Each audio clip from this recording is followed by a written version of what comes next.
Allez, en rose, mon ami. Ok, bon bah on est prêt à partir. On a tout mis dans le véhicule, Jérém et moi. Et du coup, et puis là on va regonfler les pneus histoire d'être full nickel, pas dépenser trop d'essence. Et puis voilà, c'est parti. Ok, je sais, ça fait bien trop longtemps que j'ai pas sorti de vidéo sur YouTube. Du coup, petit récap rapide. Dans la dernière vidéo, je vous laissais juste avant d'aller braver les montagnes corses par le sentier du GR20. On vient de terminer la partie passer nord les 2 du autres GR20. semaines à faire du stop pour rencontrer les locaux et visiter l'île. J'en parlerai probablement dans une vidéo ou sous un autre format. Ensuite, c'est parti en vrille.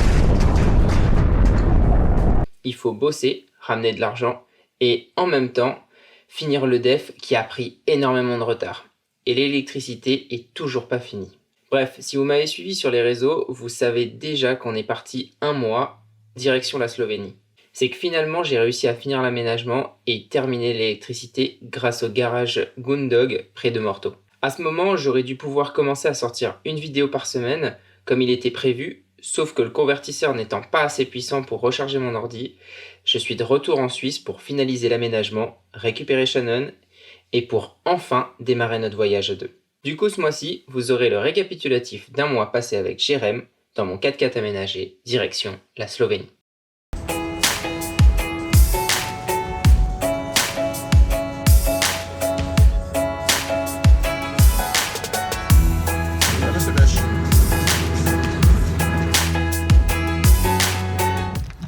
Bon, on est dans les hauteurs du Haut-Valais, la route qui mène à la frontière italienne, parce que notre objectif c'est d'aller dans le Tessin, et donc on va passer par l'Italie pour ça, et direction Locarno.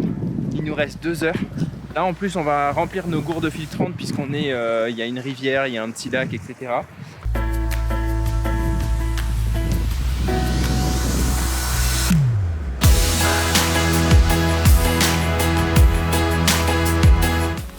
Bon, on est arrivé à Locarno, il fait beau, ça change de la dernière fois.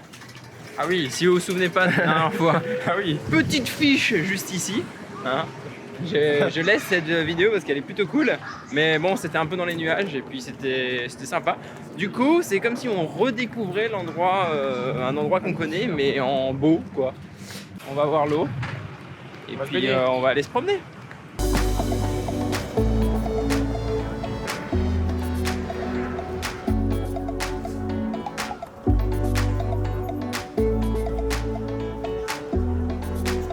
Du coup on a trouvé un petit marché qui est plutôt cool et ça fait du bien parce qu'il y a 5 minutes on était vraiment dans Locarno parce qu'on cherchait justement cette vieille ville et là c'est tout calme, c'est appréciable, c'est vraiment très calme, il y a plein de petites choses à voir donc c'est plutôt cool.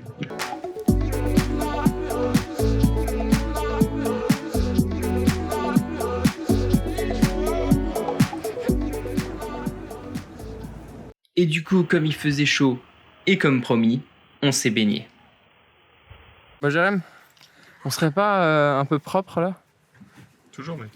Ouais. On s'est douché dans les douches publiques suisses. C'est un avantage de la Suisse. Ça c'est un avantage de la Suisse, on est d'accord. Là, je suis d'accord.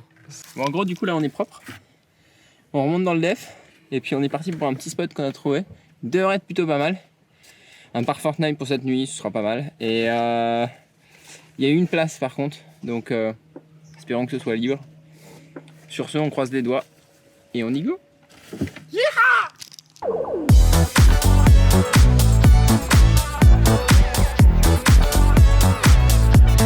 Malheureusement, comme souvent, le spot était déjà pris.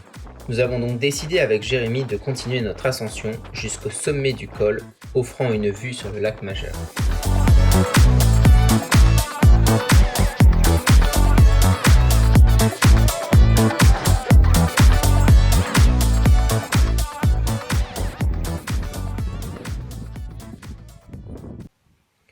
Moi qui me demandais avant de partir si le DEF ne serait pas un frein à la rencontre, j'ai vite été servi. En effet, peu de temps après s'être installé, un couple est venu discuter intrigué par Sully. D'ailleurs, ils nous ont conseillé de visiter une vallée bien moins connue que Verzasca, ce que vous verrez dans la suite de la vidéo. En attendant, nous nous apprêtons à faire notre première et dernière nuit sur un parking.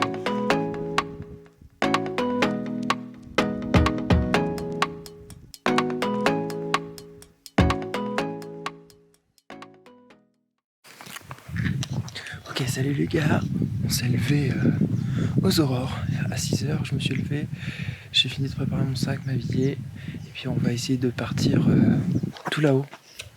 Voilà, donc là on s'équipe avec Jérém, on ferme la tente et puis le sac est là, il y a du lait, des céréales, un petit café qu'on va se faire là-haut, en haut de la montagne.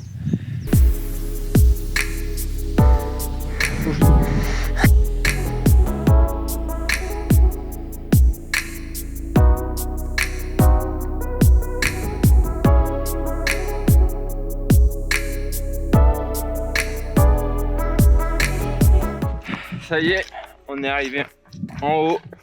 Il nous a fallu 45 minutes pour y arriver. Je suis dit là-bas, tout en bas, je sais pas si vous voyez bien, mais là-bas, caché derrière les arbres. Et puis nous, on va se profiter de cette vue qui est juste incroyable. Regardez-moi ça.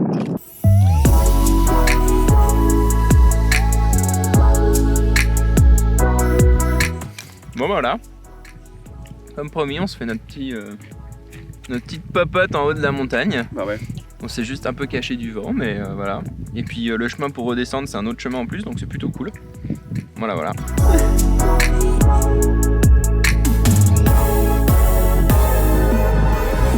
Donc là, en fait, on se dirigeait vers le Val d'Andessa.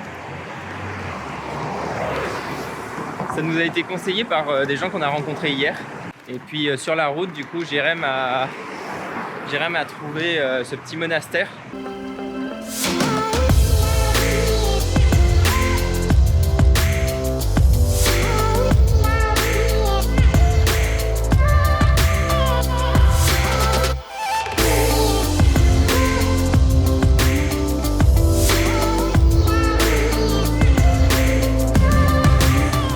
Du coup, direction le Val d'Onsernone.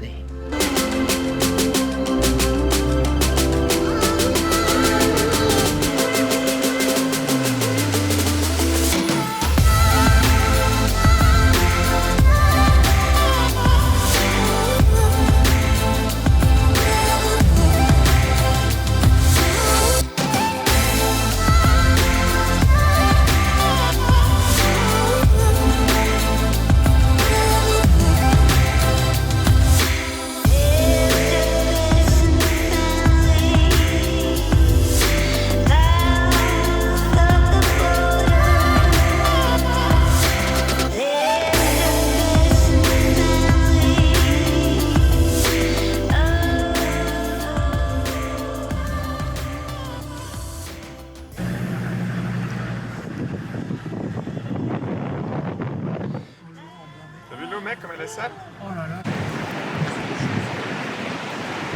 Attends, se poser maintenant. Je viens contre toi à droite, on va parler photo ici.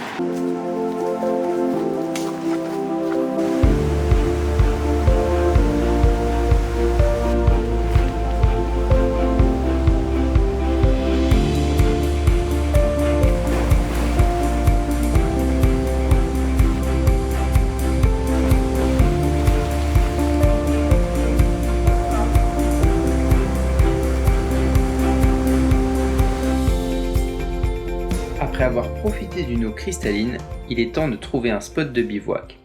Direction donc l'Italie, non loin de Castello du Carlaso. C'est magique. C'est tonton GG qui conduit. Ah bah. C'est ce qu'il faut.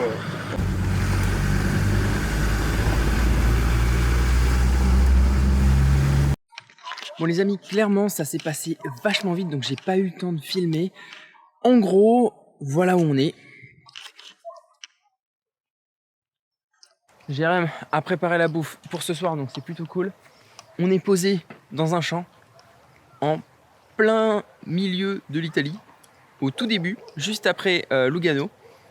Et on est posé ici parce que j'ai eu le réflexe de voir un Defender au loin, parce qu'on devait aller à un spot qui en fait était pourri de moustiques. Et par Fortnite, bah, c'est pas forcément la meilleure solution. Et comme ça l'a encore prouvé aujourd'hui, bah non, on peut trouver une autre manière de se poser. Et en fait, j'ai vu un Defender, je me suis dit putain, faut que j'aille le voir.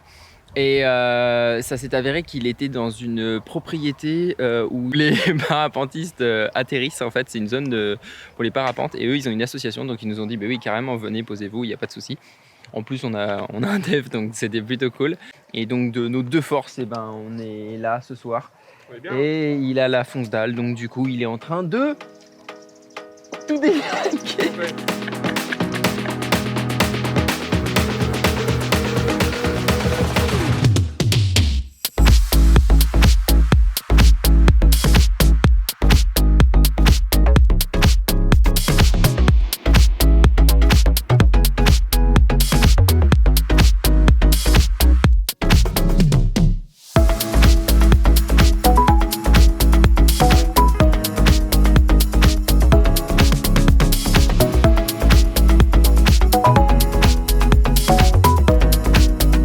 Bon, c'est reparti, direction Saint-Moritz.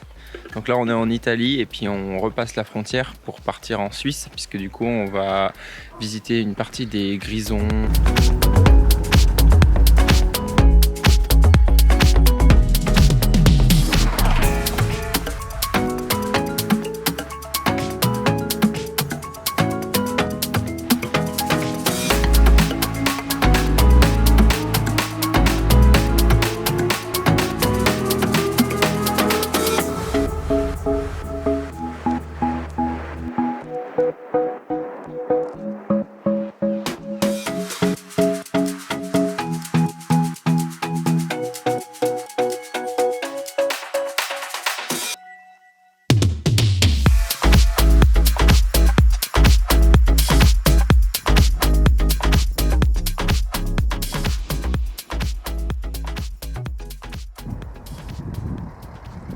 L'arrivée à Saint-Moritz fut venteuse, car connue pour ses activités à voile sur le lac.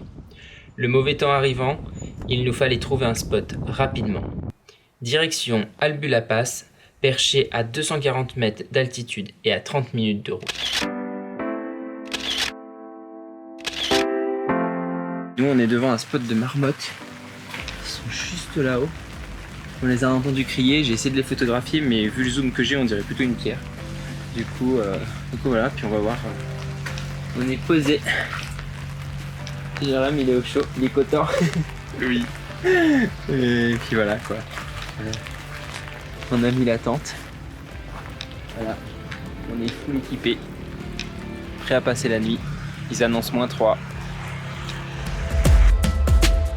Je vous garde l'histoire de notre nuit pour la prochaine vidéo. En attendant, et si vous êtes impatient, allez jeter un coup d'œil au blog de Jérémy qui raconte notre périple dans sa série intitulée « À la poursuite des Alpes ». Comme d'habitude, dites-moi en commentaire si la vidéo vous a plu.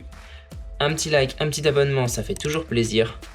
Je vous dis à très vite. Merci de m'avoir regardé. Tchuss.